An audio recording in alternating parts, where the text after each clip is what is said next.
الفلوماك هو جهاز بيخلي موتور المية يشتغل بشكل اوتوماتيكي بناء على سريان المية. يعني لما المستخدم بيفتح الحنفية بيحصل سريان في الفلوماك، فالفلوماك بيوصل كهرباء للموتور. فالفلوماك الحقيقة هو جهاز محترم جدا، بيتميز عن الاوتوماتيك العادي ان هو بيأمن الموتور من التشغيل وقت انقطاع المية. لو مفيش اصلا مية هيقطع الكهرباء عن الموتور تماما. ولكن انا في الفيديو ده هقول لك على الشرطين اللي لازم يتحققوا علشان تركب الفلوماك، غير كده تركيبه مش هيكون مجدي معاك. بفكرك إن القناة عليها قوائم تشغيل مرتبة للمبتدئين من أول الأساسيات ولحد الاحتراف في كل ما يخص الهندسة والصيانة العامة. أنا أحمد داوود، دكتور هندسة. دكتور هندسة.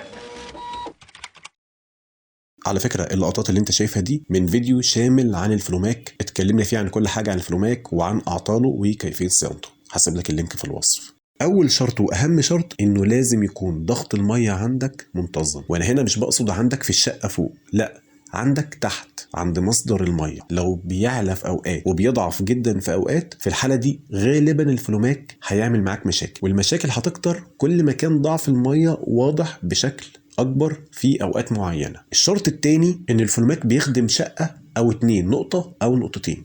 أكتر من كده لأ، ما تركبش فلوماك على عمارة كاملة أو ما تركبوش على أكتر من شقتين. ليه؟ لأن أي تسريب لو بسيط بيدي إيحاء للفلوماك إن فيه سريان مية، وبالتالي الفلوماك بيوصل كهرباء للموتور. فأنت لما يكون عندك شقة واحدة أو شقتين بتكون احتمالية التسريبات قليلة واكتشافها بيكون أسهل، لكن لو أكتر من كده بتزيد احتمالية التسريبات وبيكون صعب إنك تكتشف فين مكان التسريب، وممكن تلاقي الموتور شغال معاك على طول. يبقى الخلاصة، عايز تركب فلوماك يفضل إنه يكون لشقة واحدة أو اتنين بالكتير، ضغط المية تحت يكون منتظم، ما يزيدش في أوقات ويقل في أوقات تانية. أرجوك ما تنساش والدي وأخويا محمود من صالح دعائك، ولو استفدت مني حاجة يا ريت تدعي ليا وليك بالصحة والستر وراحة البال والهداية للطريق الصحيح والمستقيم.